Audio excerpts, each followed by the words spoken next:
मंचस्थ सन्यासी वृंद, मुनि जी, आचार्यगण, सारे अतिथिगण, अतिथि विशेष हमारे जो पधारे हैं, अन्य ट्रस्टीगण, विद्वद्गण, गुरुकुल के ब्रह्मचारी और ब्रह्मचारिणियां और संयोजक महोदय,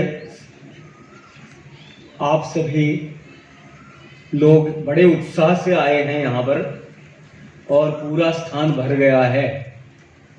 तो इसके लिए आप स्वयं के लिए करतल ध्वनि से अपना अभिवादन अभिनंदन कीजिएगा कि आपने इस उत्सव को बड़ी ही सफलता प्रदान की है। और हमारे संयोजक महानुभावों के लिए भी करतल ध्वनि से स्वागत। नई पीढ़ी आ रही है, परछाइयाँ आ रही है, तो उनका भी अभिनंदन है। नहीं तो कोई प्राय उनको याद नहीं रखता है, उनको भूल ही जाते हैं कि ये भी इनसे एक शोभा है। जो अच्छा सा संचालन हो रहा है वो एक मंच को उभार दे रहा है।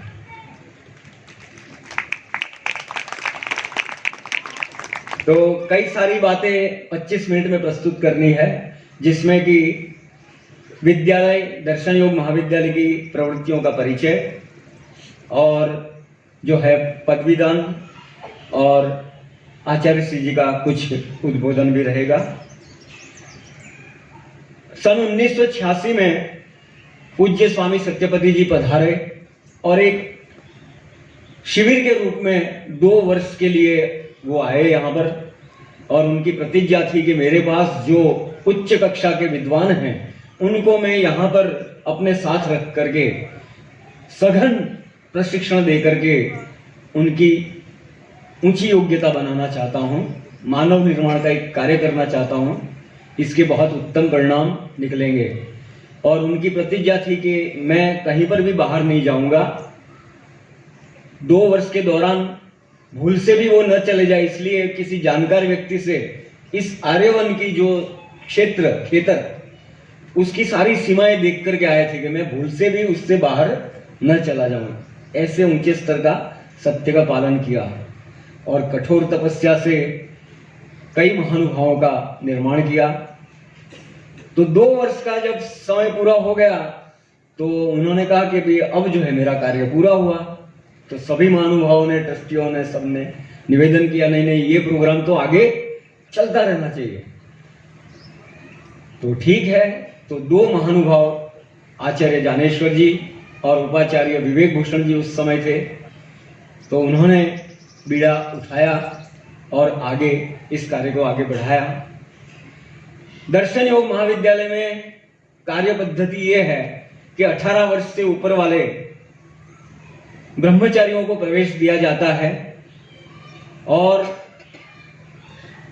सुबह 4 बजे से लेकर के 9:30 बजे तक आदर्श और व्यस्त दिनचर्या है।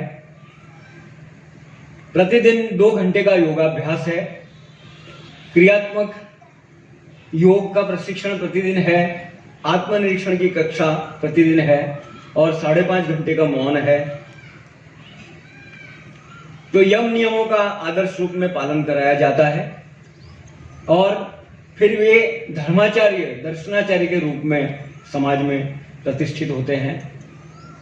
तो देश विदेश में आप सभी लोग जानते हैं और जैसे कि मनसुख भाई भी अपनी उक्ति स्वीकार करते हैं, स्वीकार की उक्ति करते हैं कि पहले तो हमको ऐसा लगता था कि हमारे पिताजी 50 वर्ष की उम्र में छोड़ करके चले गए और ये क्या काम कर रहे हैं। हर 2-4 महीने में आ जाते हैं कि भाई वहां पर पैसे कम पड़ रहे हैं तो कुछ पैसा दो। तो एक तो व्यक्ति भी चला गया और पैसे भी देने पड़ रहे हैं। लेकिन आज उनको गर्व है, उनका सीना जो है गर्व जैसे ऊंचा है कि देश और दुनिया में दर्शन योग महाविद्यालय के विद्वान लोग वैदिक धर्म प्रचार प्रसार में कटिबद्ध हैं और पूरा तन मन धन से समर्पित हैं, निष्काम भावना से काम कर रहे हैं, निस्वार्थ भाव से काम कर रहे हैं। तो अब उनको पूरा संतोष है और गर्व का अनुभव कर रहे हैं। तो दर्शन योग महाविद्यालय में साथ साथ योग शिविर आदि भी चलते रहते हैं। यहाँ के विद्वानों ने अनेक साहित्य का सर्जन किया है, जिसका निस्वार्थ भावना से वितरण किया जाता है। बड़ी संख्या में, लाखों की संख्या में ये साहित्य छपा है। योग प्रशिक्षण शिविर चलते हैं और सभी महानुभावों को, गृहस्थी, वानप्रस्थी, सन्यासी, सभी को इसका लाभ मिलता है। तो आगे चल करके और भी जो है प्रवृत्तियां विकसित हुई और इसके माध्यम से वैदिक धर्म का, विशुद्ध वैदिक योग का प्रशिक्षण जन सामान्य को मिला है। महानुभाव पूज्य स्वामी सत्यपति जी कहते थे कि आर्य समाज की उन्नति के लिए 3 सूत्री कार्यक्रम को अपनाओ। पहला सूत्र, गुरुकुल शिक्षा पद्धति की उन्नति करो। दूसरा सूत्र, विशुद्ध वैदिक योगाभ्यास करने वाले धार्मिक दार्शनिक विद्वानों का निर्माण करो और उनकी सुरक्षा करो।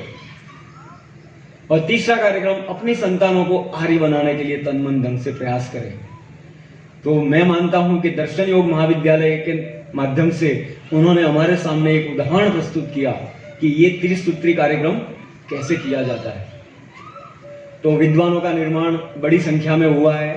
पिछले 37 वर्ष में लगभग 70 के लगभग विद्वान यहाँ से तैयार हुए हैं, देश और दुनिया में काम कर रहे हैं।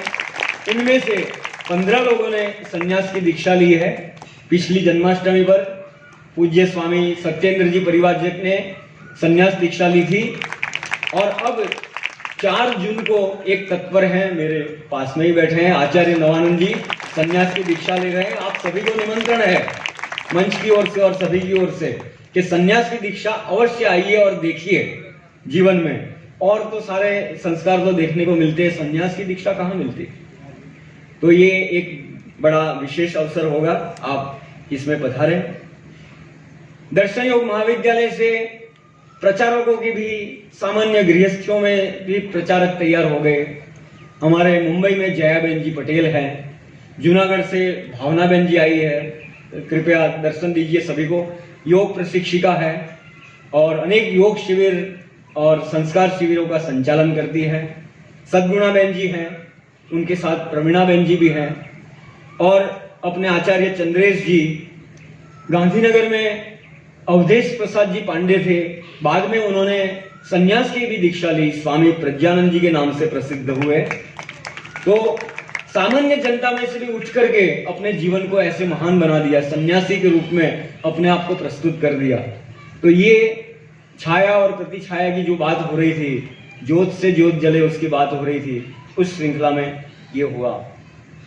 अब जो है स्वामी विवेकानंद जी ने जब से संन्यास दीक्षा ग्रहण की है, वो प्राय प्रचार यात्रा में रहते हैं, प्रतिवर्ष हजारों किलोमीटर की यात्रा करते हैं और पूरे देश में एक कोने से दूसरे कोने तक पहुंचते हैं।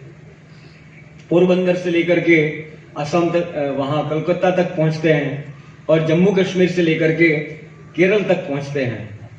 और उन्होंने भी अनेक साहित्य की रचना की है, तो इनका भी काम चलता रहता है। शंका समाधान के आप निपुण हैं, देश और दुनिया में उनकी शंका समाधान प्रसिद्ध है। तो दर्शन योग महाविद्यालय के माध्यम से अनेक कार्य हुए हैं, आगे भी विकास योजनाएं आ रही है। दर्शन योग से ही आचार्य ज्ञानेश्वर जी यहाँ रहते हुए उनके मन में विचार आया कि कुछ वानप्रस्थ का भी काम होना चाहिए, तो उन्होंने भी जो वानप्रस्थ आश्रम की रचना की और उसके माध्यम से भी जन सामान्य को बहुत अनेक प्रकार का लाभ मिल रहा है। अन्य आचार्यगण, संन्यास वृंद, अतिथि महानुभावों और विशेषकर आर्यवन के अधिकारीगण और संयोजक महोदय, प्रिय ब्रह्मचारी, मातृशक्ति और अभ्यागतगण,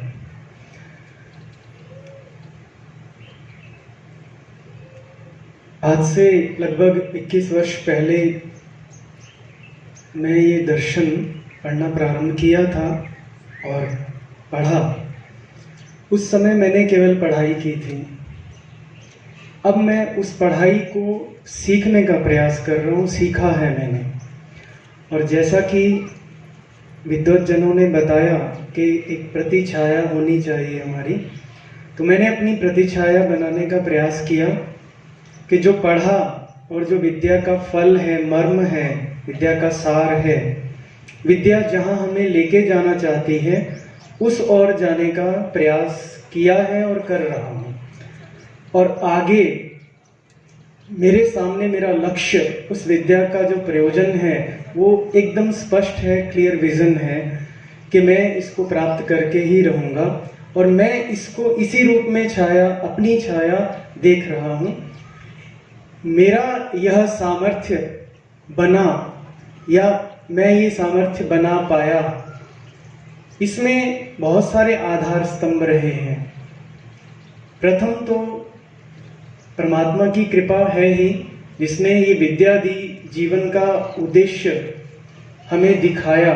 प्रथम तो कृपा परमात्मा की है। और दूसरा है पूज्यपाद स्वामी सत्यपति जी महाराज, जिनकी प्रेरणा और जिनकी सेवा से मुझे यह योग्यता और सामर्थ्य प्राप्त हुआ। और उसके पश्चात अन्य पूज्यपाद गुरुजन हैं, मंचस्थ हैं, बहुत मेरे सम्माननीय हैं, उनका नमन करता हूँ। उन्होंने मुझे ये विद्या प्रदान की। उसके पश्चात आर्यवन के अधिकारीगण, जिन्होंने एक पालक पिता के तरह, चाहे जो अभी नहीं भी रहे हैं उनके प्रति, या वो समक्ष बैठे हैं या मंचस्थ हैं, एक पालक पिता जैसे बच्चों का पालन करता है, उसकी सारी सुरक्षा संरक्षण देता है। यदि वो नहीं होते, इतना संरक्षण नहीं मिलता, तो संभवतः इतनी सुविधा से पढ़ना नहीं हो पाता। हम शांति से अपना ध्यान, अपनी साधना नहीं कर पाते। अभी भी कर रहे हैं, उनके संरक्षण से कर रहे हैं। तो एक आधार स्तंभ योग्यता निर्माण का ये रहा है। और अगला आधार स्तंभ रहा है आप जैसे माताएं, बहनें और पिता समान। आप लोगों ने इस संस्था को दान दिया, चाहे दर्शन योग महाविद्यालय है, ब्रह्मचारियों के लिए दान दिया, या गुरुकुल के किसी भी प्रकार में आप दान देते हैं, उससे हमारा भरण पोषण हुआ, जिस कारण से हम निश्चिंत होकर यहाँ बैठकर अपना अध्ययन और अपना प्रयोजन पूरा करने में समर्थ हो रहे हैं। मैं इन सबका अपने हृदय से धन्यवाद करता हूँ, उनको नमन करता हूँ, अभिवादन करता हूँ।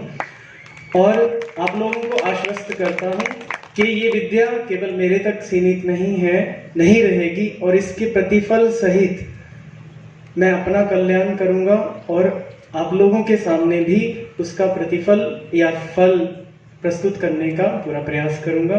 धन्यवाद सबको।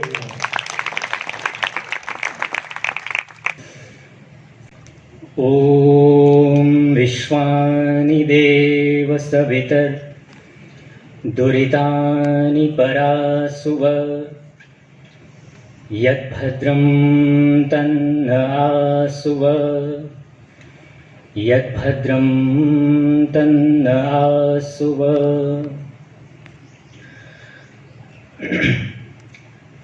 परमपिता परमात्मा के असीम अनुकंपा से हमें दर्शन योग महाविद्यालय में अध्ययन करने का शुभ अवसर प्राप्त हुआ। 2013 से लेकर के 2017 तक मैंने अध्ययन किया यहाँ पर। जैसा कि आप जानते हैं 5 दर्शन 11 उपनिषद यहाँ पढ़ाया जाता है। गुरुजनों के अनुशासन में रहते हुए, गुरुकुलीय नियमों का पालन करते हुए मैंने यहाँ पर 4 वर्षों में अध्ययन किया। अध्ययन करने के बाद जो अनुभव हुआ वो मैं थोड़ा आपके साथ शेयर करता हूँ। एक होती है केवल शिक्षा ग्रहण कर लेना, और एक होता है उस शिक्षा के ग्रहण करने के बाद उसको जीवन में उतारना। तो सबसे ज़्यादा जो महत्वपूर्ण होता है वो शिक्षा ग्रहण करने के बाद अपने जीवन में उसको उतारना, और जब हम उसको जीवन में उतारते हैं तो वो असली शिक्षा मानी जाती है। यानी आप जो पढ़ रहे थे, जब उसको जीवन में उतारते हैं तब वो माना जाता है कि आप अब पढ़ना शुरू किया आपने। तो जो भी हमारे यहाँ अध्ययन कराया जाता है उससे एक उदाहरण के रूप में एक बात रखता हूँ जो हमारे लिए, हमारे जीवन के लिए कितना उपयोगी होता है। हमने यह अनुभव किया कि जैसे एक सामान्य रूप से पत्थर पड़ा होता है, उस पत्थर की कोई मूल्य नहीं होता, उसकी कोई वैल्यू होती नहीं है, लेकिन कोई शिल्पीकार, कोई मूर्तिकार जब उस पत्थर को उठा करके उसको विशेष आकार देता है तो उसकी बाजार में वैल्यू बढ़ जाती है, उसकी कीमत बढ़ जाती है, उसकी डिमांड बढ़ जाती है। ठीक इसी प्रकार से जो गुरुकुलीय शिक्षा पद्धति होते हैं ये व्यक्ति का निर्माण करते हैं और सामान्य से व्यक्ति को विशेष बनाते हैं। तो वही चीज़ हम भी अपने आप को सौभाग्यशाली मानते हैं कि हम भी उस सामान्य से पत्थर की तरह होते हैं। कोई भी व्यक्ति होता है सामान्य रूप से वो क्या होता है, उसकी कोई ज़्यादा वैल्यू नहीं होती है, लेकिन जब उसको ट्रेंड कर दिया जाता है, उसको किसी नियम में, अनुशासन में चला करके उसकी योग्यता को निखारा जाता है तो उसकी वैल्यू बढ़ जाती है। जैसे कि उदाहरण के लिए एक मिट्टी है, आप ले लीजिए, आपने देखा होगा कि जो एयरपोर्ट होते हैं, एयरपोर्ट में जो कुत्ते होते हैं, कुत्ते, वो जब आपने देखा होगा कि उनके गले में बेल्ट बंधी होती है लेकिन वो किसी को परेशान नहीं करते। क्या कारण है? उनको विशेष ट्रेनिंग दी गई होती है कि वो किसी को, उनको पता है कि हमें अनुशासन में रहना है। तो इस प्रकार से जब किसी को भी ट्रेनिंग दे दी जाती है तो वो व्यक्ति अनुशासन में चलता है। और थोड़ी सी बात बोल करके मैं समाप्त करता हूँ। दर्शन युग महाविद्यालय में सबसे बड़ी विशेष बात यह है कि शिक्षा के साथ साथ यहाँ आपके व्यवहार को ठीक किया जाता है। आपका आचरण कैसे शुद्ध हो, आप अपने जीवन में कैसे व्यवस्थित हो, शारीरिक दृष्टि से भी, मानसिक रूप से भी और आध्यात्मिक रूप से भी। तो एक उदाहरण मैं छोटा सा देना चाहता हूँ कि जब हम पढ़ते थे गुरुकुल में, तो यहाँ चूँकि अनुशासन विशेष होता है, आप जानते भी हैं कि कठोर अनुशासन में रहना होता है। एक बार हमारी घंटी की पर्याय होती थी उपासना की। तो उपासना की जो घंटी बजती है वो 5:25 पे बजाई जाती है। तो मेरी पर्याय होती थी। एक दिन मैंने 5 मिनट विलंब से घंटी बजाया तो उसका मुझे दंड दिया गया, 5 मिनट विलंब बजाने का। दंड क्या था कि पूरे गुरुकुल में लगभग 40 लोग रहे होंगे। उन 40 व्यक्तियों के हिसाब से, प्रत्येक व्यक्ति के हिसाब से 5 मिनट, आप जोड़ लीजिए कितने मिनट होते हैं, लगभग 200 मिनट होते हैं। 200 मिनट का मुझे दंड दिया गया। यानी आपको 200 मिनट अतिरिक्त श्रमदान देना है आपको। उसके बाद मैं सुधर गया। और जैसा कि पूज्य स्वामी विवेकानंद जी परिव्राजक जी कहते रहते हैं कि दंड के बिना कोई सुधरता नहीं है, तो वो जो दंड मुझे अतिरिक्त 200 मिनट का मिला, आगे कभी भी हमने घंटी विलंब से नहीं बजाई। तो इन सब के लिए सभी का धन्यवाद है, गुरुजनों का धन्यवाद है, ऋषियों का धन्यवाद है, परम पिता परमात्मा का धन्यवाद है, आप सभी का धन्यवाद है। इति ओम शम। धन्यवाद।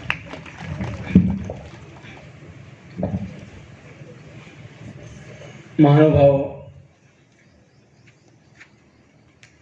दर्शन योग महाविद्यालय ने इतने थोड़े काल में इतनी ऊंची प्रसिद्धियां और उपलब्धियां कैसे प्राप्त की। हमें आर्यवन संस्था की ओर से आवास व्यवस्था मिली, उत्तम सात्विक भोजन, और वो भी समय पर, किसी भी दिन देरी से नहीं हुआ है।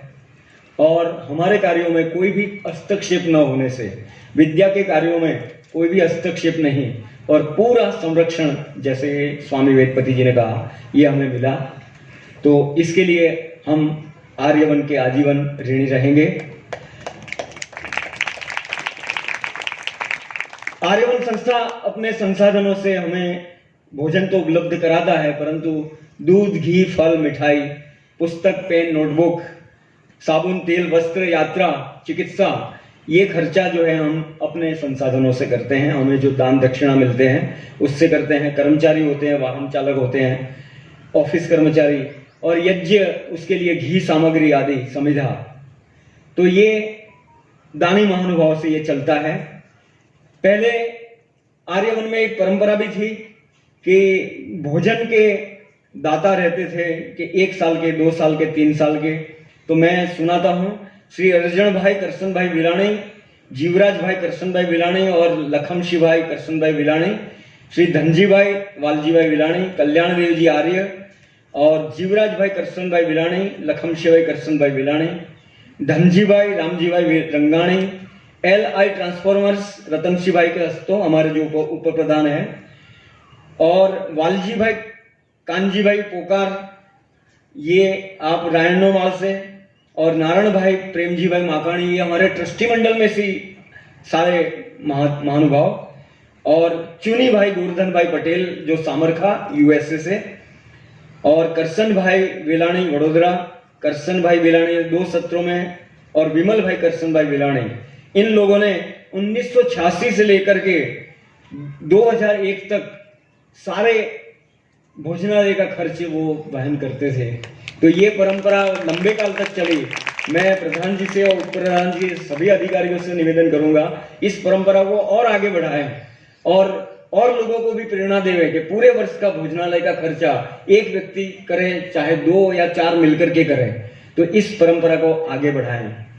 अभी 37 वर्ष हो गया है, तो भवन 37-38 वर्ष पुराना है, उसमें जीर्णोद्धार की ये आई है बात कि इसका जीर्णोद्धार किया जाए। दिल्ली के श्री आजकल देहरादून में रहते हैं सत्यपाल जी आर्य, उन्होंने ब्रह्मचारियों की सुविधा के लिए अलमारियां बनाने के लिए 1 लाख रुपया प्रदान किए हैं और भी देने का उनकी ओर से वचन है। और वानप्रस्थ आश्रम में रहने वाली आचार्य सुमेधा जी ने इस उत्सव के अवसर पर 1 लाख रुपया प्रदान किया है। बीकानेर से सुभाष जी स्वामी, आपने यज्ञ का घी और सामग्री का सहयोग वचन दे दिया है कि आपके यहाँ जो भी घी और सामग्री प्रति महीने 15 किलो तो घी और 25 किलो सामग्री लगती है, सारा सहयोग उनकी ओर से होगा। हमारे कई सारे महानुभाव दूर दूर रह करके हमारा अच्छा ध्यान रखते हैं। दिल्ली में जनकपुरी C3 ब्लॉक आर्य समाज से प्रतिवर्ष पर्याप्त मात्रा में छात्रवृत्ति आती है। चेन्नई से तमिलनाडु आर्य समाज एजुकेशन सोसाइटी की ओर से भी हमें प्रति मास 7,000 रुपये का योगदान लंबे काल से मिल रहा है। विश्व कल्याण धर्मार्थ न्यास से भी हमें सहयोग मिल रहा है। सोनीपत में गायत्री बहन जी हैं, वो अपने पास रसीद बुक रखती है और अपनी बहनों से आर्य समाज के सत्संगों में वहां से दान एकत्रित करके हमें भिजवाती है। प्रतिवर्ष 30,000 40,000 इतना दान भिजवाती है। ऐसे ही फरीदाबाद से श्री जगदीश चंद्र जी कोछड़, वो भी अपने सहयोगियों से दान एकत्रित करके भिजवाते हैं। वैदिक संस्थान जहां से माननीय प्रफुल्ल जी गोरा आए हैं, मैं सभी उनसे निवेदन करूंगा थोड़ा लोगों को परिचय हो जाए। वैदिक संस्थान की ओर से भी इस गुरुकुल को और अनेक गुरुकुलों को सहयोग मिलता है। और ऐसे ही 100 रुपया, 200 रुपया, 500 रुपया, 3,000 रुपया, 5,000 रुपया प्रति मास देने वाले भी कुछ छात्रवृत्ति दाता और कुछ गुपचुप दान देने वाले, गुप्त दान देने वाले भी महानुभाव जो है वो हमारा प्रोत्साहन करते रहते हैं, हमारा उत्साह बढ़ाते रहते हैं, जिनके माध्यम से हम इस कार्य को, ईश्वर की आज्ञा के इस कार्य को हम कर पा रहे हैं। अब थोड़ा समय अपने आचार्य स्वामी ब्रह्मविदानंद जी, आपने प्रभात आश्रम गुरुकुल मेरठ से व्याकरणाचार्य किया और दर्शन योग महाविद्यालय में आकर के आपने दर्शनाचार्य किया। वर्तमान में आप लंबी लंबी साधनाएं भी करते हैं, 1.5 साल 2 साल ऐसी साधनाएं, एकांत साधनाएं करते हैं। एक सूचना मेरे पास आई है कि हमारे दर्शन योग महाविद्यालय का क्या विस्तार हो गया है। एक दर्शन योग महाविद्यालय की शाखा रोहतक सुंदरपुर में महात्मा प्रभु आश्रित कुटिया में, वहां भी 5 या 6 विद्यार्थी अध्ययन कर रहे हैं। पूज्य स्वामी शांतानंद जी परिव्राजक इसका संचालन कर रहे हैं। ध्यान कुंज आश्रम इंदौर में स्थापित हो गया है, मई मास में उसकी कुटियाओं का उद्घाटन है। इसको आचार्य ईश्वरानंद जी देख रहे हैं। दर्शन योग साधना आश्रम कुरुक्षेत्र में है और वैदिक संस्कृति दर्शन पीठ ज्योतिसर कुरुक्षेत्र ये दूसरा स्थान है। वहां पर आचार्य आत्मन जी उस काम को संभाल रहे हैं। और आप में से बहुत सारे परिचित है दर्शन योग धाम, जो लाकरोड़ा जिला गांधीनगर में भूमि का क्रय किया गया है, वहां पर काम चल पड़ा है। तो संस्कृति वन में और पंचकुला में एक कन्या गुरुकुल के हेतु भूमि का क्रय किया गया है, उस काम को भी आगे बढ़ाया जाएगा। और वेद धाम उड़ीसा वाले भी चाहते हैं कि हमारे यहाँ भी दर्शन योग महाविद्यालय की एक शाखा खुले, तो वहां पर भी कमरों का निर्माण अंतिम चरणों में है। तो ये विस्तार और विकास हो रहा है दर्शन योग का। ये आपको कुछ परिचय दिया। अब पूज्य आचार्य जी से निवेदन कि कुछ आशीर्वचन के रूप में इन पदवी ग्रहण करताओं को उपदेश के रूप में करें।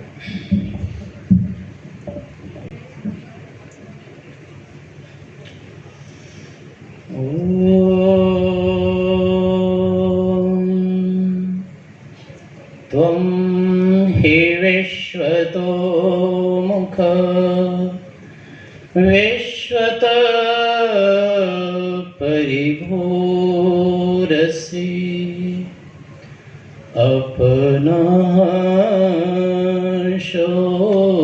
अपनाशोऽसुजद्धम्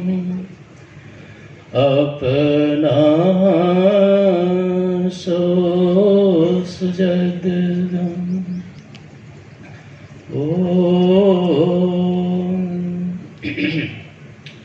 पूज्य श्री स्वामी जी महाराज, अन्य परिव्राजक, विद्वत, आचार्यगण, अभ्यागत महानुभाव, धर्म प्रेमी सज्जनों, मातृशक्ति, ब्रह्मचारीगण, अभी हम सभी लोग अपने इस आर्यवन पवित्र संस्था के शुभ वार्षिकोत्सव के अवसर पर समुपस्थित हैं। यहाँ की गुरुकुल के विद्यालय के गतिविधियों का बहुत अधिक प्रदर्शन आप देख रहे हैं, संकेत रूप में इनके कार्यों का अवलोकन कर रहे हैं।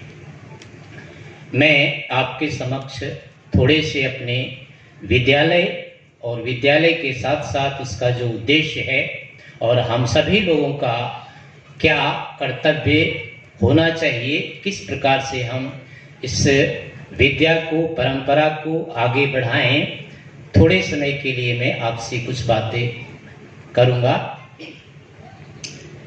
अपने दर्शन योग महाविद्यालय को अभी 37वां वर्ष होने जा रहा है। मुझे लगभग यहाँ 30-31 वर्ष हो रहे हैं। मैं ये समझता हूँ कि मैंने आज तक इन 31 वर्षों में कभी भी विद्यालय के प्रति ऐसा नहीं सोचा कि ये बंद हो जाए, कभी ऐसा नहीं सोचा कि ये अवरुद्ध हो जाए, कभी नहीं सोचा कि इसके आदर्शों में कभी कोई कमी आ जाए, कभी नहीं सोचा कि ये धीरे धीरे शिथिल हो जाए। ऐसी हमारी आरंभ से भावना रही और मैं परम पिता परमेश्वर का असीम धन्यवाद करता हूँ। अपने उन गुरुजनों का, पूर्वजों का, इन आर्यवन आदि सहयोगियों का बहुत अधिक धन्यवाद करता हूँ, जिनके कारण से आज हमारी यह भावना अभी भी इसी प्रकार से प्रबल होती जा रही है। कभी भी मुझे विद्यालय के विषय में कोई खेद नहीं हुआ, अशांति नहीं हुई, शोक नहीं हुआ, अपितु प्रसन्नता रही है। भविष्य में मैं अभी आशा करता हूं कि ऐसी ही प्रसन्नता आगे भी बनी रहे। आपने अभी देखा, उदाहरण के रूप में प्रमाण पत्र विद्यालय के कुछ स्नातकों को दिए गए। अब तक विद्यालय के ओर से लगभग मैं समझता हूं 10 से 12 ऐसे स्नातक निकले हैं जिन्होंने की साक्षात या तो संस्थाओं का निर्माण करके उनका संचालन कर रहे हैं, किया था, अथवा कई ऐसे हैं जिन्होंने पहले से जो संस्थाएं चली आ रही थी उनका अधिग्रहण करके उनको आगे बढ़ा रहे हैं। आज भी इनमें से अनेक ऐसे हैं जिनके पास इतनी पूरी सामर्थ्य है कि वो नई नई संस्थाओं का सृजन करके उसको लोक के लिए आगे बढ़ा सकते हैं। इनमें मैं अनेकों में ऐसी योग्यताएं अभी भी देखता हूं, जिसके कारण से मुझे निरंतर प्रसन्नता होती है। इन स्नातकों के विषय में फिर भी मैं एक बात कहना चाहूंगा।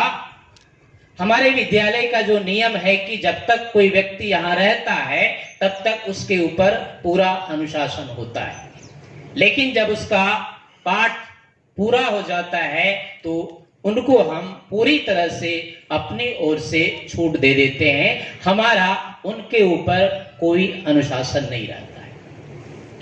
शास्त्र में भी ऐसा आता है, त्यजन्ति शिष्य गुरुन् तथैव नेडम शकुंता इव जात पक्षा।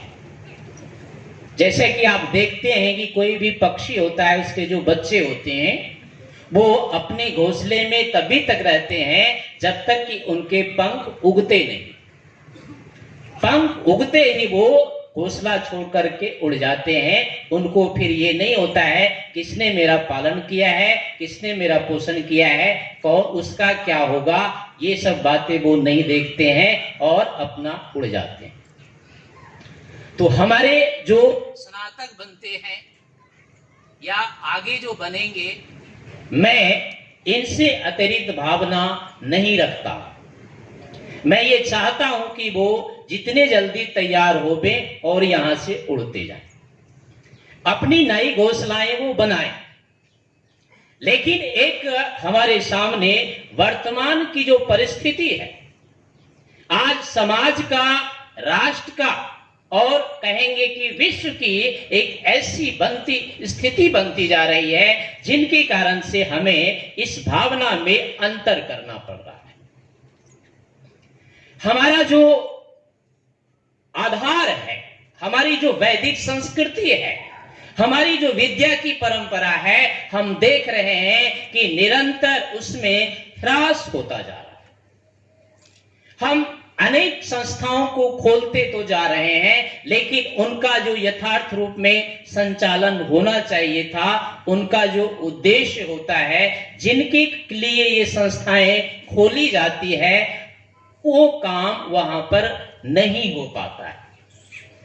कारण केवल संचालन करने वाले ही व्यक्ति ही नहीं है, लेकिन एक समाज में एक ऐसी स्थिति बन गई, राष्ट्र में कहेंगे, विश्व में कहेंगे, एक ऐसा वातावरण बनते जा रहा है कि हमारी जितनी भी ये प्राचीन चीजें हैं, आर्ट्स चीजें हैं, वैदिक चीजें हैं, धीरे धीरे चाहे हम कितना ही पुरुषार्थ करते जा रहे हैं, वो एक एक करके धीरे धीरे कम होती जा रही है, बंद होती जा रही है। आज हमारी स्थिति एक ऐसी हो गई है जैसे किसी गाय को, उसके बछड़े को एक कसाई अपने पास रख रखा है। इस स्थिति में उस गाय को क्या लग सकता है? ठीक हमारी स्थिति बिल्कुल ऐसी है। और आज तो बछड़े की क्या स्थिति हम कहें, आज गाय की ही स्थिति ऐसी हो रही है, वो एक कसाई के सामने खड़ी। संस्थाओं के जो चलाने वाले हैं, हमारे इन संस्थाओं को, गुरुकुलों को, आर्ट्स पद्धति के जो संचालन करने वाले हैं, उनके सामने इस प्रकार की व्यवस्था निरंतर आती जा रही है। कोई भी व्यक्ति आज ये नहीं कह पा रहा है कि जिस उद्देश्य को लेकर के मैंने इस संस्था का, इन समिति का, अपने इस गण का विस्तार किया है, वो सफल हो जाएगा, ये आज कोई भी कहने में समर्थ नहीं हो पा रहा। इसके लिए हमें ये कहना पड़ता है, ये सोचना पड़ता है कि जो कम से कम बन रहे हैं वो अपने आधार से जुड़े रहे।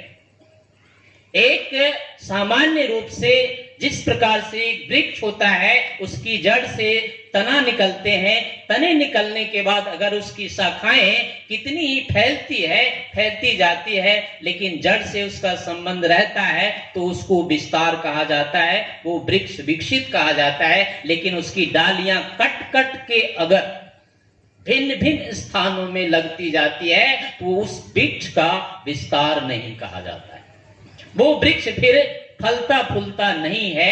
आज हमारी स्थितियां ऐसी होती जा रही है, हम कलम लगाने के स्थिति में आज नहीं है। हम चाहते हैं कि हमारा जो वृक्ष है वो अधिक से अधिक फैले, उनमें बीज फल निकले, बीज के माध्यम से इसका विस्तार होवे, लेकिन आज हम देखते हैं कि डालियां काट काट के हमारी इस चीजों का विस्तार किया जा रहा है। परिणाम होता है कि हम अपने उद्देश्य को नहीं प्राप्त कर पा रहे हैं। हमारे सामने ऐसी स्थितियां निरंतर बनती जा रही। आज स्थिति यह है कि हम जिसका निर्माण कर पाते हैं उनके विषय में भी आश्वस्त नहीं है। ऐसे जैसे किसी चिड़िया के घोंसले में कोई अंडा रखा हुआ है और कोई आकर के उसे खा जाए। अब वो चिड़िया क्या कर सकती? अंडा देती है, लेकिन कोई भी बिल्ली है, अन्य कोई उसे खा जाता है। आज हमारी स्थिति यह है, हम जिसके ऊपर भी आशा करते हैं, जिसका निर्माण करते हैं, जिसके लिए समय लगाते हैं, आज बाहर के ऐसे वातावरण हैं जो कि उनको उन उद्देश्यों से विचलित कर देते हैं। हम जिस आर्य परंपरा को बढ़ाना चाहते हैं, वैदिक धर्म को बढ़ाना चाहते हैं, वैदिक इस परंपरा को, शिक्षा नीति को बढ़ाना चाहते हैं, उसके लिए आप देखें कोई भी माता पिता आज साहस नहीं कर पा रहे। वही अपने बच्चों को इस मार्ग से विमुख कर देते हैं। समाज के जो नेता हैं या अन्य जो प्रखर इस प्रकार के प्रतिष्ठित लोग हैं, आज वो इस वैदिक परंपरा को बिल्कुल अनिवार्य नहीं मानते हैं, इनकी उपेक्षा नहीं समझते। आज हमारे लिए केवल पेट पालने की स्थिति हो गई है, आत्मा को पुष्ट करने की कोई स्थिति नहीं रही है। आज जैसे आप जाते हैं डॉक्टर के पास, तो वो क्या कहते हैं कि दूध मत खाओ, पियो, घी मत खाओ, मक्खन मत खाओ। अगर जीना है तो आपको घी, दूध, मक्खन छोड़ना पड़ेगा, चोकर खाओ। यही की स्थिति हमारे वैदिक क्षेत्र में, ज्ञान विज्ञान के क्षेत्र में भी है। आज कोई भी ये नहीं कह रहा है कि तुम अपने जीवन को वेद के लिए लगा दो, अपने जीवन को दर्शन के लिए लगा दो, बल्कि यही कहा जाता है कि अगर तुम्हें सुखपूर्वक रहना है तो इन चीजों को एक तरफ करो। अंग्रेजी पढ़ो, विज्ञान पढ़ो, लेकिन वेद मत पढ़ो, संस्कृत मत पढ़ो। इन चीजों से इनको, जो प्रतिष्ठित लोग होते हैं, बुद्धिजीवी लोग होते हैं, वो ही इनको आश्वस्त नहीं कर पाते हैं, बिल्कुल विपरीत इनको प्रेरणा देते हैं। इसका परिणाम होता है कि हम जो थोड़े मोड़े स्तर पर कुछ कर पाते हैं, आगे जाकर के उसका हमें कोई परिणाम नहीं मिलता है। तो अंत में मैं आप लोगों से यही निवेदन करना चाहूंगा, प्रार्थना करना चाहूंगा कि आप, हम सभी लोग आर्य हैं, वैदिक संस्कृति के नेता है, सभी के ऊपर, हमारे ऊपर एक दायित्व है और सब हम मिलकर के इस कार्य को, योजना को आगे बढ़ाने का प्रयास करें। जितना भी हो सकता है वैदिक धर्म के विद्वानों के निर्माण में सर्वाधिक सहयोग करें, स्वयं प्रयास करें विद्वान बनने का, और जितना हो सकता है जो बनने वाले हैं, तैयार जो हो सकते हैं, उनके लिए तन मन धन से पूरा सहयोग करें। यही कह करके मैं अपनी वाणी को विराम देता हूँ।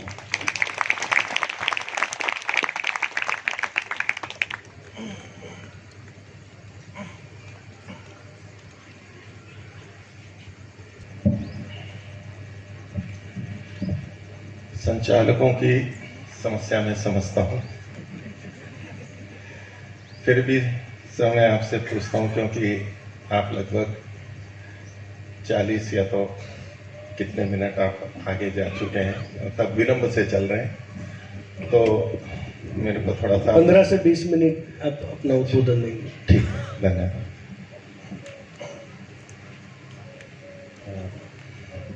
मैं वैसे ध्यान रखूंगा, लेकिन फिर भी संकेत आप कर सकते हैं। एक बार उनका उच्चारण।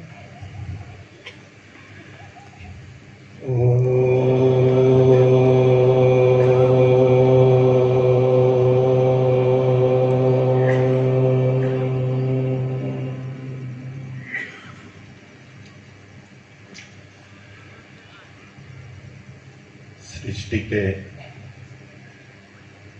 नव वर्ष पर इस संस्था की स्थापना हुई, दर्शन योग भी और कन्या गुरुकुल की भी। बड़ी आनंददायक बात है कि इस पृथ्वी पर मानवों का प्रभु कृपा से अवतरण हुआ था। और यहाँ इस गुजरात में भी यहाँ के पूर्व न्यासियों और पूज्य स्वामी सत्यपति जी की प्रेरणा से इन संस्थाओं का प्रारंभ हुआ और जिसके अनेक वर्ष सफलता के हम देखते हैं। ये आज भी उतना ही प्रसन्नता का दिन है और बहुत प्रसन्नता है कि स्नातक स्नातिकाओं को प्रमाण पत्र दिए गए।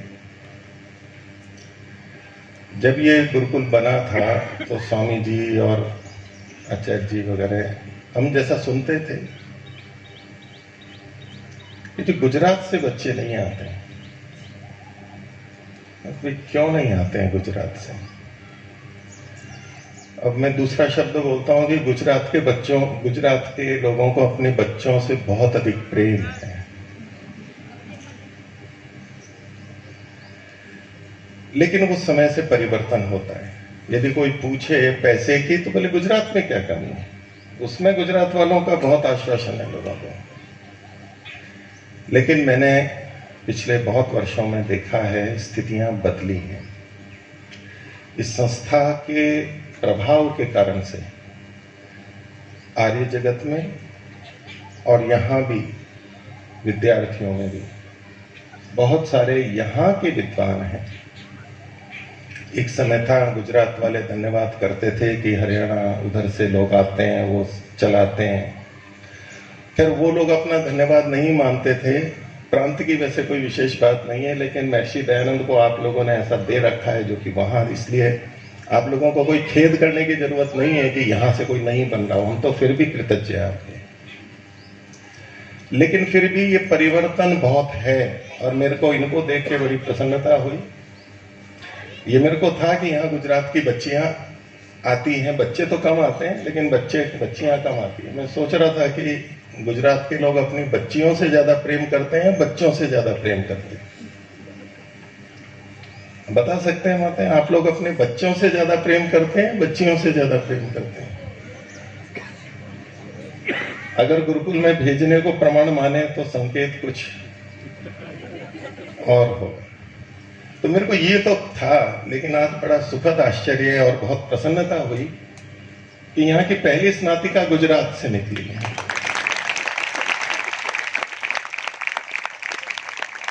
और मैं सोच ही रहा था कि ये तो प्रसंग है, कुछ दान दक्षिणा का होना चाहिए। तो एक तो हो रहा था काफी दान का, लेकिन दक्षिणा का सुनाई नहीं दे रहा था कि दक्षिणा इन लोगों ने आपस में पता नहीं क्या ले ली और क्या दे दी। फिर वो प्रमाण पत्र पढ़ा गया और इन्होंने वैसे घोषणा भी की थी पहले। ये सुखद बात है।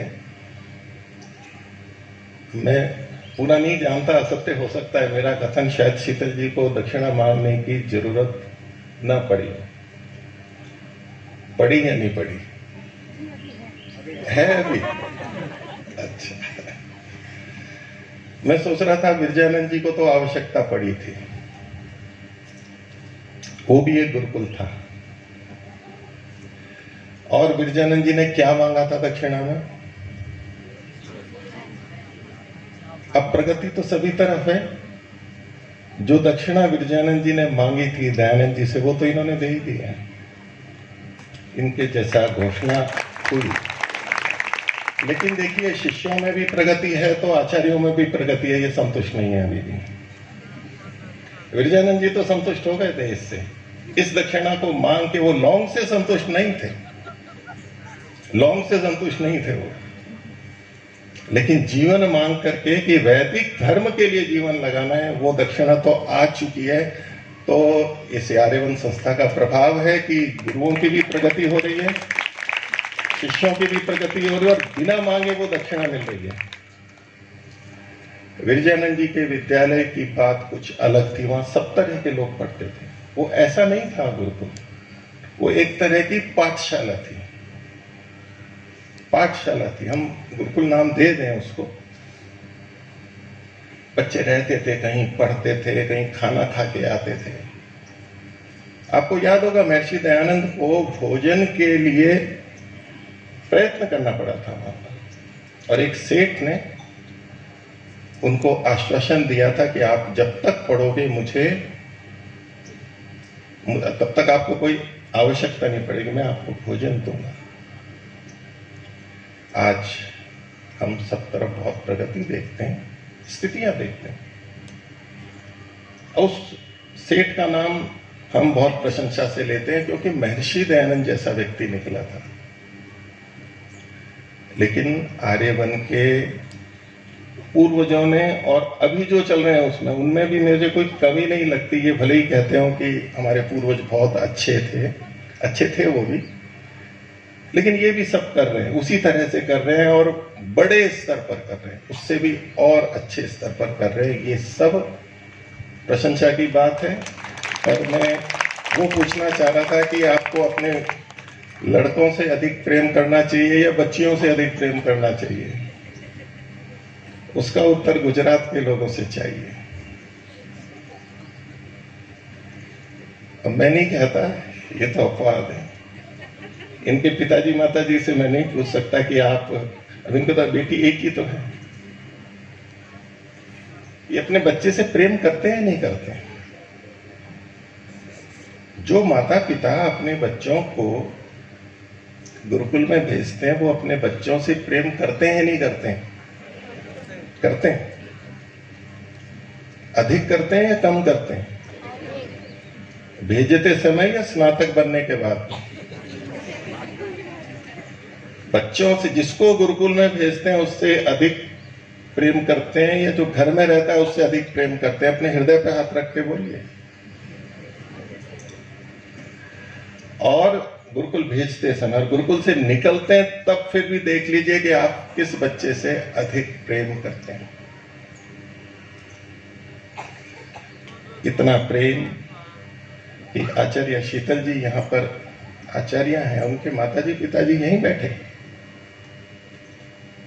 उदाहरण देखिए आप कहाँ कैसे मिलेंगे।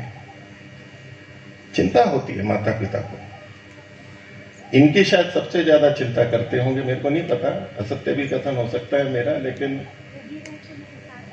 नहीं वो तो मेरे को पता है, रहते हैं मैंने तो बोला है। लेकिन किसकी चिंता मतलब विचार, उसको कहते हैं, क्या कहेंगे कि ज्यादा सोचते हैं जिन ज्यादा ध्यान रखते हैं जिनका, ये गुरुकुल के कारण से। और आप चाहे उसको कुछ भी सोचें कि आप अपने बच्चों से थोड़ा प्रेम करना कम करें, बोलूं ऐसा कि बच्चों से थोड़ा प्रेम करना, लड़कों से थोड़ा प्रेम करना कम करें, ऐसा बोलूं, या तो थोड़ा ज्यादा प्रेम करें अपने बच्चों से भी, क्या बोलूं? तो बहुत प्रसन्नता की बात है और प्रयत्न सब तरफ से यथा योग्य चलते हैं और हमें हमारा भूत हमेशा अच्छा लगता है, अधिक अच्छा लगता है। सपने भी अच्छे लगते हैं और भूत भी हमें अच्छा लगता है। वर्तमान चूंकि प्रत्यक्ष होता है इसलिए ऐसा लगता है कि कुछ योग्यता में कमी है, चाहे तो विद्यार्थियों में चाहे तो पढ़ाने वालों में, क्योंकि पहले वाले अच्छे थे।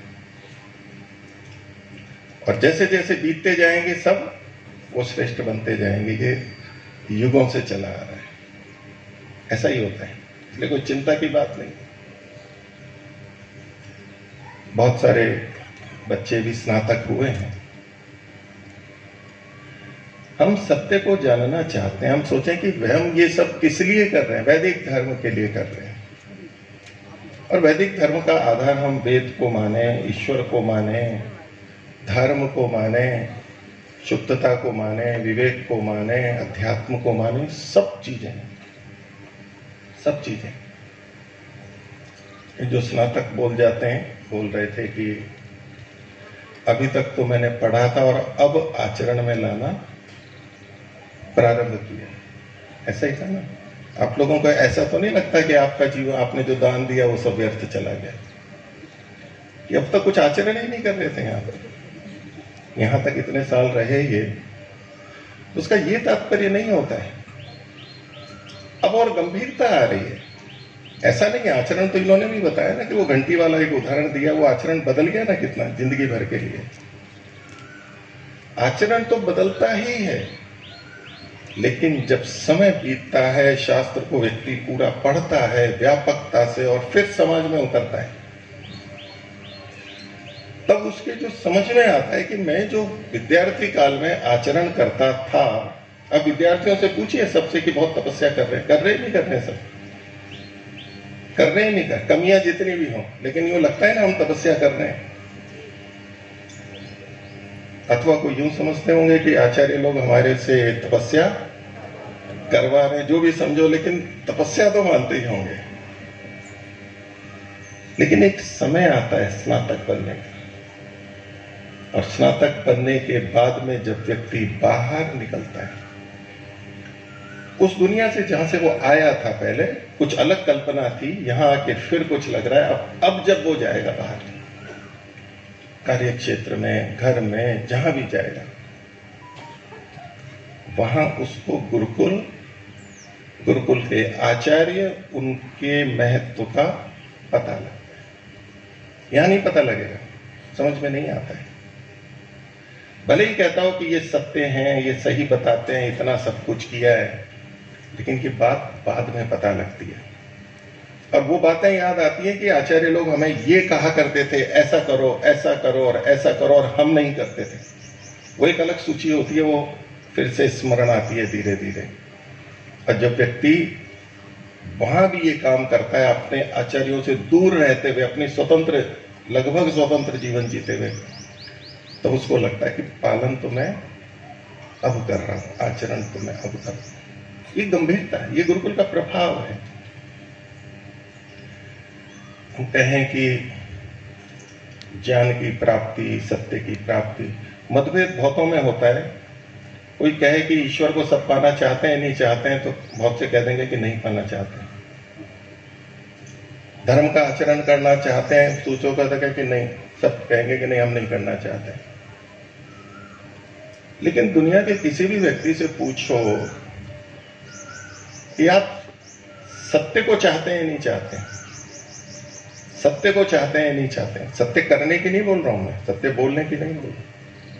आप सत्य चाहते हैं नहीं चाहते हैं। ईश्वर को न चाहने वाले, गाली देने वाले बहुत, लेकिन सत्य को चाहने वाले कोई ऐसे हैं जो सत्य को न चाहते। इस परंपरा का महत्व इसीलिए है कि वो सत्य को बताता है, यथार्थ को बताता है। यही सबसे बड़ी बात है।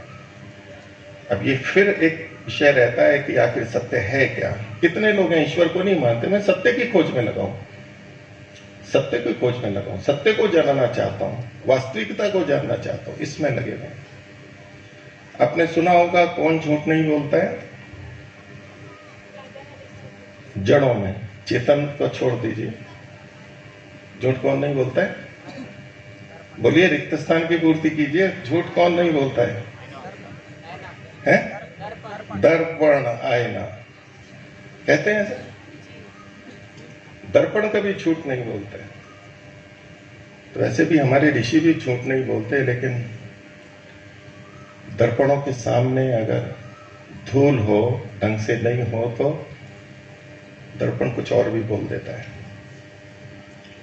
और आप लोग विज्ञान प्रदर्शनियों में जाते हैं ना, यहाँ जैसे अहमदाबाद में भी है, वहां भी बहुत सारे दर्पण लगे हुए हैं ना, लगे हुए हैं ना। वो सच बोलते हैं, झूठ बोलते हैं? झूठ बोलते हैं। मतलब दर्पण कभी झूठ नहीं बोलता है। हम सुंदर हैं या नहीं है, दर्पण सच बोलता है, झूठ बोलता है? तो वहां के विज्ञान प्रगति वाले वो दर्पण छोड़ दो थोड़ी देर के लिए। तो दर्पण हम सुंदर हैं या नहीं है, सच बोलता है, झूठ बोलता है? सच बोलता है। हम सच के जब जाते हैं दर्पण के सामने, तो दर्पण क्या कहता है? क्या कहता है? हम सुंदर हैं। श्रृंगार करके जाते हैं ना, तब दर्पण क्या बोलता है? हम सुंदर हैं। और हम मान लेते हैं नहीं मान लेते हैं? मान लेते हैं नहीं मान लेते हैं? मान लेते हैं। वो सच है या झूठ है? सच है। अगर वो सच था कि मैं सुंदर हूं, तो मैं श्रृंगार करके क्यों दर्पण के सामने गया था? हम श्रृंगार करके दर्पण के सामने गए, उसने कहा और हमने मान लिया कि मैं सुंदर हूं। देखिए, सत्य को बताने के लिए वेद हैं, ऋषि हैं, ग्रंथ हैं। दर्पण की आलोचना नहीं कर रहा हूं, दर्पण की बात अपनी जगह ठीक है, लेकिन वो विकृत कैसे होती है? दिक्कत कहां पर है? दिक्कत अपने अंदर होती है। वेद को पढ़ करके भी हम सत्य तक पहुंच जाएं, ये आवश्यक नहीं है। इससे वेद की निंदा नहीं कर रहा हूं, बिना वेद के सत्य पे नहीं पहुंचेगा, वो बात ठीक है। ऋषियों के ग्रंथों को पढ़ के स्नातक बन करके भी हम सत्य तक पहुंच जाएं, ये आवश्यक नहीं है। वो तो आवश्यक है, लेकिन हमें सत्य का बोध हो जाए, ये आवश्यक नहीं है। दर्पण के सामने मैं अकेला, एक दर्पण की जगह 2 दर्पण आ जाएं तो, एक की जगह 2 आमने सामने आ जाएं तो कितने व्यक्ति दिखते हैं? 90 डिग्री कोण पे हो तो कितने दिखते हैं, और आमने सामने हो तो कितने व्यक्ति दिखते हैं? कितने व्यक्ति दिखते हैं? अनंत कितने हो जाते हैं। और वो बहुत सारे हो तो इतने सारे होते हैं। वो कांच का महल होता है ना, राजाओं के यहाँ पर जाते हैं, ऊपर देखते हैं तो बोले जितने छोटे छोटे कितने, उतने ही हम व्यक्ति हो जाते हैं। दर्पण मात्र पर्याप्त नहीं है, उसको शुद्ध मन से पढ़ना, समझना, ये हमारे ऊपर निर्भर करता है। दर्पण तो दर्पण है, शास्त्र तो शास्त्र है, लेकिन हम कितने हैं, हम किस स्थिति में हैं, हम कैसे उसको ग्रहण करते हैं। और परमात्मा ने तो निर्णय कर ही रखा है क्या सत्य है और क्या सत्य है, असत्य है, और हमारे मन में डाल रखा है कि सत्य के प्रति श्रद्धा होगी, परमात्मा ने हमारे हृदय में डाल रखा है, और असत्य के प्रति अश्रद्धा होगी, ये भी परमात्मा ने डाल रखा है। सारी व्यवस्थाएं हैं। उसके बाद भी हम असत्य की तरफ झुकते हैं, बस यही विचारने की बात है। और जब पढ़ने पढ़ाने के बाद में जब हम संसार को देखते हैं, विश्लेषण करते हैं, तब पता लगता है कि आखिर क्यों ऐसा होता है। और महर्षि दयानंद ने सत्यार्थ प्रकाश के प्रारंभ में ही लिख दिया, क्यों सत्य पे झुक जाते हैं, क्यों असत्य पे झुक जाते हैं, सारी बातें। तो सत्य वो चीज है, यथार्थ वो चीज है जिसको सब चाहते हैं, कोई मना नहीं करेगा। भले ही झूठा आचरण करता हो, बोलता हो, लेकिन मना नहीं करेगा। ईश्वर को अवश्य मना कर देगा, किसी पुस्तक को मना कर देगा, दुनिया में हैं ऐसे, लेकिन सत्य को कोई मना नहीं करेगा। और यही तो धर्म का स्वरूप है, और इसीलिए तो हम ईश्वर को मानते हैं कि वो सत्य है। समस्त विद्याओं का यही एकमात्र प्रयोजन है कि हम उस दिशा में आगे बढ़ें। और इसीलिए तो सार रूप में महर्षि कह देते हैं, सत्य के ग्रहण करने और असत्य के छोड़ने में सर्वदा उद्यत रहना चाहिए। मैं समाप्ति की तरफ जाता हूं। अब इनके वैसे तो गुरु शिष्यों के बीच की बात है, इधर मेरे को पता नहीं कौन दक्षिणा लेगा या कौन देगा या किसने क्या दी है। ये आज का दिन किसका दिन है? किसका दिन है आज का? होता है ना, ये आज तो इनका दिन है। आज किसका दिन है? आर्यवन का दिन है। कितनी प्रसन्नता होती है, फसल कटती है, इतनी कीमत लगी है इसमें, तो उसके बाद में जाकर के ये कुछ निकले हैं। किसका दिन है आज? आर्यवन का। और आचार्यों का, स्वामी जी का, उनका दिन है। किसान का दिन कब होता है? फसल कटती है, तभी फसल कट रही है, तैयार होके आ रही है, तो उनका दिन है। वो कहें जी इतने दिन तपस्या कर रहे थे, प्रमाण पत्र तो आज भी मिला है। तो आज किसका दिन है? स्नातकों का। उनको प्रमाण पत्र मिला ना, उनको तो मिलता ही रहता था, ये तो एक नाम मात्र को मिला है। दिन तो आज आचार्य का है कि वो आज जिस दिन समावर्तन करता है, वो कुछ भी मांगे तो मांग सके, दिन तो उसका है आज। और ये देने को तैयार है या नहीं है, ये देखने की बात है। प्रचार में लगे अच्छे, नहीं तो धन्यवाद दे करके तो दक्षिणा बहुत हो ही जाती है, कोई बात नहीं है, कोई भी दे देता है। लेकिन हम सब वैसे तो वैदिक धर्म में जो भी अच्छे कार्य के लिए सहयोग मिलता है, उसको तो परमात्मा की ओर से मिलता ही है। उसको किसी की आवश्यकता नहीं है, किसी से मांगने की आवश्यकता नहीं है उसको। वो परमात्मा से मिलता है इस जन्म में, अगले जन्म में अच्छा होगा ही उसका। यदंग दाशु से तमकने भद्रम करिष्यसि, ये तो निश्चित ही है, कोई संदेह की बात नहीं है। लेकिन फिर भी व्यवहार में दक्षिणा का दिन है ये, और मुझे तो ये आचार्य या तो जो भी हैं उनका दिन लगता है कि आज वो कह सकते हैं कि आज आप ये दो, क्योंकि उन्होंने तो अब तक दिया है। दिन तो उसका होता है जो लेने का दिन आता है ना, कि आज मैं कुछ भी ले सकता हूं, मैं अपने जीजा से या उससे कुछ भी मांग सकता हूं या मांग सकती हूँ, आज तो दिन मेरा है, मेरा है। तो उसका सदुपयोग स्वामी विरजानंद जी ने तो कर लिया था। और ये पात्र देखते हुए कि ये मना नहीं करेगा, ये भी उनको विश्वास था, क्योंकि ऐसी दक्षिणा विरजानंद जी ने किसी और से नहीं मांगी होगी, हमारी जानकारी में नहीं है, वो भी पात्रता का निर्णय है। लेकिन आचार्य का ये अधिकार है। मैं इस अवसर पर सबसे अधिक आचार्यों को, सबको, कन्या गुरुकुल के और दर्शन योग महाविद्यालय के समस्त अध्यापकों का हार्दिक अभिनंदन करता हूँ और बहुत धन्यवाद देता हूँ। ये वो कार्य हैं जो दूसरे नहीं कर सकते। आप लोग कभी भी अन्य चीजों में कोई दबाव मत बनाएं, इनको स्वतंत्र रखें, इनको अच्छे से काम करने दें, विश्वास पूर्वक करने दें। बार मेरे साथ मिलकर ओम का उच्चारण करेंगे।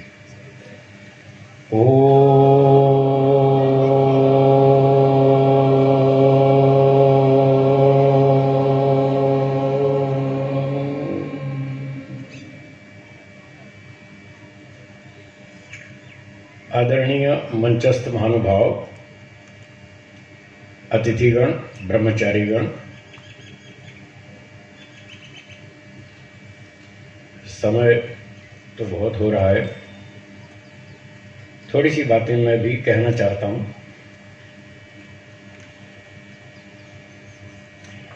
आज जिन विद्यार्थियों को प्रमाण पत्र दिए गए,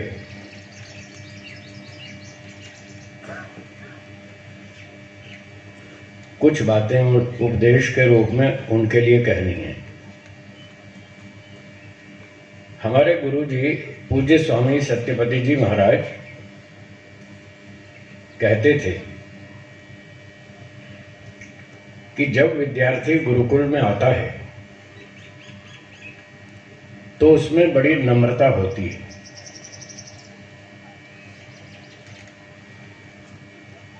क्यों होती है? वो कुछ जानता नहीं, कुछ सीखने के लिए आया है, तो सबके पांव छूता है, गुरुजनों के पांव छूता है, बड़ों का आदर सम्मान करता है, झुक झुक के नमस्ते करता है। तो जब वो नया नया आता है तो ऐसी स्थिति होती है। ठीक बात। फिर गुरुजी कहते थे कि जब वो 2-4 दर्शन पढ़ जाता है तो उसमें एक रोग उत्पन्न होता है, और वो सब में होता है, सिर्फ गुरुकुल वालों में नहीं, सारी दुनिया में होता है, सबके अंदर होता है। वो रोग कौन सा होता है समझ गए होंगे आप? समझ गए ना? अभिमान आता है। अब तो मैं सब कुछ जानता हूं। ये क्या जानते हैं? ये गुरुजी क्या जानते हैं? कई तो गुरुजी से भी टक्कर लेते हैं, ऐसे भी होते हैं। तो हमारे गुरुजी कहते थे कि जब व्यक्ति कुछ विद्या पढ़ लेता है, कुछ व्याकरण पढ़ लेता है, कुछ दर्शन शास्त्र पढ़ लेता है, कुछ और शास्त्र पढ़ लेता है, चाहे वो, मैं औरों की भी बात जोड़ के बोल रहा हूँ, कोई एमटेक कर लेता है, कोई सीए कर लेता है, कोई बाहर की कोई भी डिग्री ले लेता है, तो स्वाभाविक बात है उसमें अभिमान आता है कि अब मैं बहुत कुछ जानता हूँ। ठीक बात। अब आप बहुत कुछ जानते हैं, पहले नहीं जानते थे तो आप में सभ्यता थी, नम्रता थी, और झुक झुक के नमस्ते करते थे। पर पढ़ाई करने के बाद जो अभिमान आता है उससे हमको बचना चाहिए, ऐसा गुरुजी कहते थे। और उससे बचने का उपाय है ईश्वर प्रणिधान। क्या उपाय है? ईश्वर प्रणिधान को साथ में रखिएगा, नहीं तो गड़बड़ हो जाएगी। ईश्वर समर्पण आर्य समाज के पहले नियम में महर्षि दयानंद जी ने उसको सरल हिंदी भाषा में लिखा है। पहला नियम याद होगा आपको, बोलिए।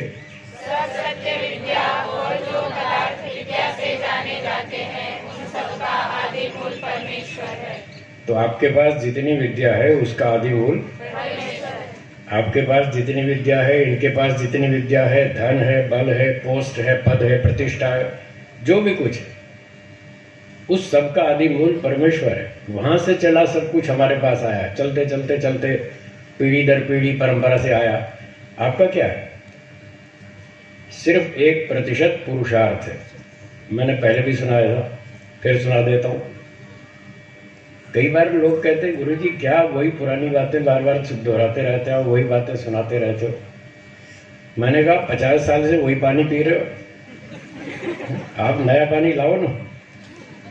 वही मूंग की दाल खा रहे हैं 30 साल से, 40 साल से, 50 साल से, वही चावल खा रहे हैं, वही गेहूं की रोटी खा रहे हैं। और मैं जब भी आपके यहाँ आता हूँ आप मुझे वही दाल चावल खिलाते हैं। आप मुझे कौन सा नया भोजन खिलाते हैं? आप भी तो वही दाल चावल रोटी खिलाते हैं, तो मैं भी आपको वही पुरानी बातें सुनाऊंगा। कभी कोई नहीं कहता साहब ये पानी पुराना हो गया, 50 साल हो गए, कोई नया पानी लाओ। ये हवा पुरानी हो गई है, कोई नई हवा लाओ, इससे तो हम थक गए। कोई नहीं कहता। क्यों नहीं कहता? क्योंकि उससे हमको रोज नई शक्ति मिलती है। उस दाल रोटी से, सब्जी से, पानी से, वायु से रोज नई शक्ति मिलती है। इसलिए हम पुरानी चीजों को बार बार दोहराते हैं। तो इसी प्रकार से ये पुरानी बातें बार बार दोहराई जाती हैं, व्यक्ति भूल जाता है। न्याय दर्शन में बताया ज्ञान अनित्य है, थोड़ी देर में व्यक्ति भूल जाता है। तो गुरुजी बार बार याद दिलाते थे, ईश्वर प्रणिधान करो, पूरा दिन ईश्वर समर्पित रहो, ईश्वर को साक्षी मान के सारे काम करो। विद्या पढ़ने से अभिमान का रोग सब में आता है, उससे बचने का तरीका है सब कुछ ईश्वर का है, हमारा कुछ नहीं। पिछली बात फिर दोहराता हूँ जो मैंने पहले सुनाई थी। हमारी सारी प्रगति में, योग्यता में, बुद्धिमत्ता में, धन संपत्ति में, जो भी शक्ति जिसके पास है, जिस प्रकार की भी, वो जो आपको प्राप्त हुई जब आप संसार में आए थे, तब आपके पास इतनी योग्यता नहीं थी। आपको बैठना उठना भी नहीं आता था, बोलना चलना भी कुछ नहीं आता था। सब माता पिता ने सिखाया, गुरुजनों ने सिखाया। कुछ दिन पहले मैंने व्हाट्सएप पर एक मैसेज पढ़ा, उसमें लिखा था कि जिस माँ ने बच्चे को बोलना सिखाया, अब वो बच्चा अपनी माँ को चुप कराता। माँ तो चुप रहा, तुझे कुछ नहीं पता। बच्चे जब बड़े हो जाते हैं तो माँ को चुप कराते। देखा होगा आपने, देखा या नहीं? हाँ। तो जिस माँ ने हमको बैठना सिखाया, बोलना सिखाया, चलना सिखाया, आज हम उसी को कहते हैं तुम्हें कुछ नहीं मालूम, हमें सब मालूम है। तो ये अभिमान का लक्षण है। अभिमान से बचना चाहिए।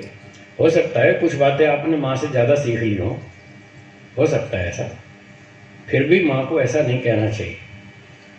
अपने प्रधानमंत्री मोदी जी, उनके वीडियो फोटो आपने देखे होंगे। प्रधानमंत्री बनने के बाद भी अपनी माँ के पाँव छूते थे, हाँ या ना? बस। तो ऐसा हमको इन अच्छे लोगों से, बुद्धिमानों से, महापुरुषों से हमें ये बातें सीखनी चाहिए। तो महर्षि दयानंद जी ने सत्यार्थ प्रकाश के दूसरे समोल्लास में लिखा है, मातृमान पितृमान आचार्यवान पुरुषो वेद। जिसको अच्छी माता विदुषी धार्मिकी मिल जाए, जिसको अच्छा विद्वान पिता मिल जाए धार्मिक सदाचारी, और जिसका आचार्य उत्तम हो, जिसको ये 3 उत्तम शिक्षक मिल जाते हैं, उसका बेड़ा पार हो जाता है। वो बुद्धिमान बनता है, धार्मिक बनता है, सदाचारी बनता है, उसका जीवन सफल हो जाता है। तो एक तो मैं उपदेश देना चाहता हूँ इन स्नातकों को और विद्यार्थियों को कि जैसा ऋषियों ने बताया, मातृमान पितृमान आचार्यवान पुरुषो वेद, इन 3 लोगों से कभी नहीं टकराना। इन 3 को ऊपर रखना, हमेशा उनका आशीर्वाद लेते रहना। आपकी गाड़ी अच्छी चलेगी, आपको अभिमान नहीं छुएगा, आपका जीवन सफल हो जाएगा, आप अच्छी प्रगति करेंगे। पढ़ते लिखते तो बहुत हैं। विद्या ददाति विनयम, सुना है ना? सुना है ना? तो विद्या हमको विनय, नम्रता देती। अगर विद्या पढ़कर अभिमानी हुए तो इसका मतलब विद्या नहीं पढ़ी आपने, अक्षर पढ़ें, अक्षर ज्ञान अलग चीज़ है और विद्या का वास्तविक स्वरूप अलग चीज़ है। जो व्यक्ति विद्या के वास्तविक स्वरूप को समझ रहा है वो अभिमानी कभी नहीं होगा, वो सदा विनय पूर्वक नम्रता पूर्वक अपना जीवन जिएगा। तो ये विद्यार्थियों के लिए सूचना थी। और पीछे गृहस्थी लोग भी आए हुए हैं, कुछ उनके लिए भी सुना दूं। लोग पूछते हैं जी घर में रह के हम क्या करें, तो आपके लिए एक पंचसकार चूर्ण है, वो दे रहा हूँ। आयुर्वेद में एक पंचसकार चूर्ण होता है, सुना होगा आपने। वो थोड़ा स्वास्थ्य रक्षा के लिए होता है, पेट साफ करने के लिए। पर मैं जो आपको पंचसकार चूर्ण दे रहा हूँ वो पंचसकार सूत्र है अपने जीवन की सुरक्षा के लिए। पंचसकार का मतलब स से आरंभ होने वाली 5 बातें, पंचसकार, स अक्षर वाली 5 बातें। तो उसमें सबसे पहली बात है समय का पालन करना। पहला सकार क्या है? समय का पालन करना। वो हमको बचपन से माता पिता ने सिखाया, गुरुजी ने भी सिखाया, सब अच्छे अच्छे विद्वानों ने सिखाया कि समय का पालन करना चाहिए। तो पंच सकार सूत्र में पहला सकार क्या है? समय का पालन करें। समय की बहुत कीमत है। एक वर्मा जी साइंटिस्ट हैं, अहमदाबाद में रहते थे, अभी अमेरिका चले गए, बड़े अच्छे विद्वान। तो एक दिन वो समय की बात बता रहे थे, कहने लगे एक विद्यार्थी परीक्षा में फेल हो गया 1 साल, उससे पूछो 1 साल की क्या कीमत होती, उसको पता है, वो फेल हो गया। फिर जो ट्रेन यात्री होता है 2 मिनट पहले उसकी ट्रेन छूट गई, उससे पूछो 2 मिनट की क्या कीमत होती, उसको समझ में आती। फिर उन्होंने कहा कि ये जो रॉकेट उड़ते हैं ना, सैटेलाइट जाते हैं, वो फिर धरती पे वापस आते हैं, तो उनकी तो एंट्री पृथ्वी की कक्षा में एंट्री सेकंड्स में होती, सेकंड्स में। ये वर्मा साहब ने बताया कि अगर वो जो सैटेलाइट नीचे वापस आ रहा है धरती पर, अगर 1 सेकंड लेट हो गया, जिस समय उसको पृथ्वी की कक्षा में एंट्री करनी है, यदि उससे वो 1 सेकंड लेट हो गया तो 15 साल तक वो आकाश में घूमेगा, उसके बाद लौट के आएगा दोबारा। 15 साल। अब आप उस साइंटिस्ट से पूछो 1 सेकंड की क्या कीमत होती है। तो समय की बहुत कीमत होती है अपने अपने क्षेत्र में, अलग अलग स्तर पर। तो पहला सकार सूत्र है समय का पालन करें। सारा का टाइम टेबल बनाएं 24 घंटे का, जैसे यहाँ गुरुकुल में चलता है। आप लोग भी घर में अपना टाइम टेबल बनाएं, 10-11 बजे सोना, 4-5 बजे उठना, इस तरह से, और पूरा दिनचर्या तय करना। दूसरा सकार सूत्र है साधना करना। हाँ जी, दूसरा क्या बोला? साधना करें।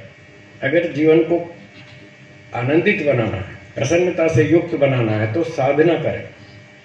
साधना 2 तरह की होती है। एक तो आंख बंद करके ईश्वर का ध्यान करें, उससे मन की शुद्धि, मन की पवित्रता और ईश्वर के प्रति प्रेम, श्रद्धा आदि आदि बहुत सारे गुण प्राप्त होते हैं। तो सुबह शाम बैठकर ध्यान करना, ये साधना का एक भाग। और साधना का दूसरा भाग है दिन भर ईश्वर को साक्षी मानकर काम करना। दिन भर के व्यवहार में बहुत सारे बाधक आपके सामने आते हैं।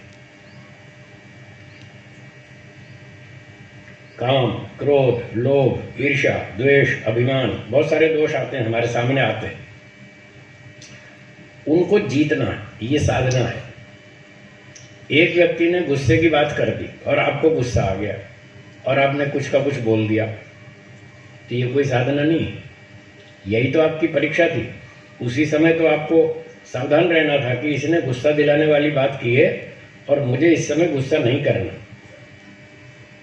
अपने मन पर संयम रखना, मन को सिद्ध करना, ये है साधना। गुरुजी एक दिन सुना रहे थे, गुरुकुल झज्जर में जब वो पढ़ते थे तो 2 विद्यार्थियों में झगड़ा हो गया और झगड़ा बढ़ गया तो गए गुरुजी के पास, फिर शिकायत हो गई। एक विद्यार्थी ने कहा, गुरुजी देखो, इसने मुझे गाली दी। अच्छा, फिर तुमने क्या किया? फिर मुझे गुस्सा आ गया, फिर मैंने थप्पड़ मार दिया। बोला, इसने गाली दी और तुम्हें गुस्सा आ गया, वही तो तुम्हारी परीक्षा थी, तभी तो तुम्हें गुस्सा नहीं करना था। अगर ये तुम्हारे सामने खीर की थाली रख देता तो तुम्हें गुस्सा आता क्या? क्यों जी? फिर आएगा? तो थाली खीर की रखेगा फिर तो गुस्सा क्यों आएगा? गुस्सा तभी तो आता है जब कोई उल्टा सीधा व्यवहार करेगा। वहीं तो परीक्षा है, वहीं तो सावधान रहना है। तो गृहस्थ जीवन में ऐसे बहुत सारे अवसर आते रहते हैं। अड़ोसी पड़ोसी, घर के लोग, बाहर के लोग कुछ ना कुछ बोलते रहते हैं, उल्टे सीधी बातें करते हैं, आरोप लगाते रहते हैं। उसी समय संयम रखना है, उस समय गुस्सा नहीं करना। लोभ का अवसर आएगा तो वहाँ लोभ नहीं करना। बता रहे थे गाय 20 किलो खा सकती है तो 20 किलो खा के फिर छोड़ देगी, वो लोभ नहीं करती। तो ऐसे ऐसे हमको साधना करनी है, ये सारे दिन चलेगी। दिन में जितने भी प्रतिकूल अवसर आएंगे वहाँ सावधान रहें, ये है साधना। तीसरा प्रकार है सेवा। हाँ जी, तीसरा क्या है? सेवा करो। अपने घर का काम तो सभी करते हैं, अपने बच्चों का पालन तो सभी करते हैं, कुछ समाज का भी करो, इसका नाम है सेवा। घर में भी करो, कोई बात नहीं, वो भी ज़रूरी है। और बाहर जब समाज में जाते हैं तो समाज में जाके सेवा करें। शरीर से करें, धन से करें, विद्या से करें, बुद्धि से करें, बल से, ताकत से करें, जिससे कर सकते हैं थोड़ी थोड़ी समाज की सेवा ज़रूर करें। आपने देखा हो, हमने तो देखा है, गुरुद्वारों के अंदर बड़े बड़े अधिकारी जाते हैं, वहाँ झाड़ू लगाते हैं, पोछे लगाते हैं, जूते साफ करते हैं, वहाँ लाइन में लगाते हैं, बड़ी सेवा करते हैं, भोजन खिलाते हैं, टाट पट्टी बिछाते हैं, भोजन बांटते हैं, बहुत सेवा करते हैं। तो सेवा एक बहुत अच्छा गुण है, इससे बहुत पुण्य मिलता है। अगर आप जल्दी सुख प्राप्त करना चाहते हैं, जल्दी खुश होना चाहते हैं, तो उसका उपाय है सेवा। सेवा शुरू करो, देखो आपको तत्काल आनंद मिलेगा, ईश्वर आपको अंदर से आनंद देगा। तो ये छोटी छोटी बातें हैं जो हम अपने जीवन में लाएंगे तो हमारा जीवन सुखमय बनेगा, अच्छा बनेगा, आनंदित बनेगा। 3 बात हो गई, थोड़ा सा दोहरा लें। पहली क्या बताई थी? समय का पालन, दूसरी साधन, और तीसरी सेवा, और चौथी है स्वाध्याय, शास्त्रों का अध्ययन करना। ये ब्रह्मचारी लोग तो पढ़ते ही हैं, तो गृहस्थी लोगों को भी टाइम थोड़ा सा निकालना चाहिए। काम धंधे करते हैं, उसमें लगे रहते हैं, करना चाहिए, वो भी ज़रूरी है। पर थोड़ा 20 मिनट, 15 मिनट, आधा घंटा कुछ समय तो निकालें स्वाध्याय के लिए।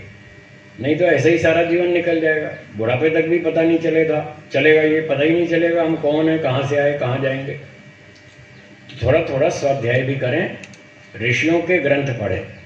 ऋषियों के ग्रंथ प्रामाणिक होते हैं, या तो ईश्वर का वेद वो प्रामाणिक, या वेदों को पढ़कर ऋषियों ने जो कुछ बताया वो प्रामाणिक। बाकी सब उनके अनुकूल है तो ठीक है, अनुकूल नहीं है तो गड़बड़। तो सब पक्की बात मिलती है, 100% शुद्ध मिलती है, तो वही बात सीखनी पड़नी चाहिए। वो मिलती है ऋषियों के ग्रंथों में। तो थोड़ा थोड़ा ऋषियों के ग्रंथ भी ज़रूर पढ़ें, प्रतिदिन पढ़ें, आधा घंटा, 20 मिनट, 1 घंटा, जितना समय मिले।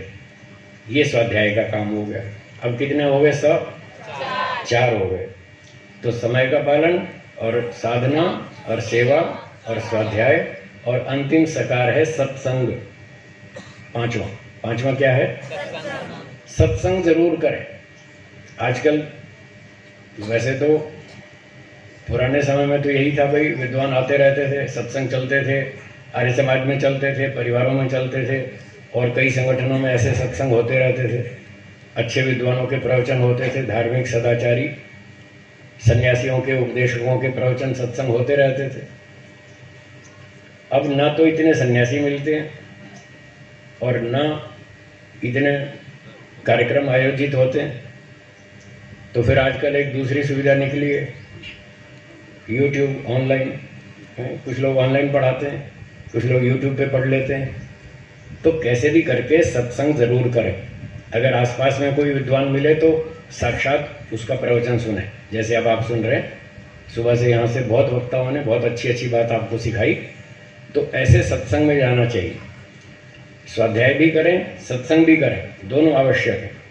गुरु जी कहते थे कुछ बातें हमें स्वाध्याय में समझ में आती हैं शास्त्र पढ़ने से, और कुछ बातें रह जाती हैं, शास्त्र में समझ में नहीं आई।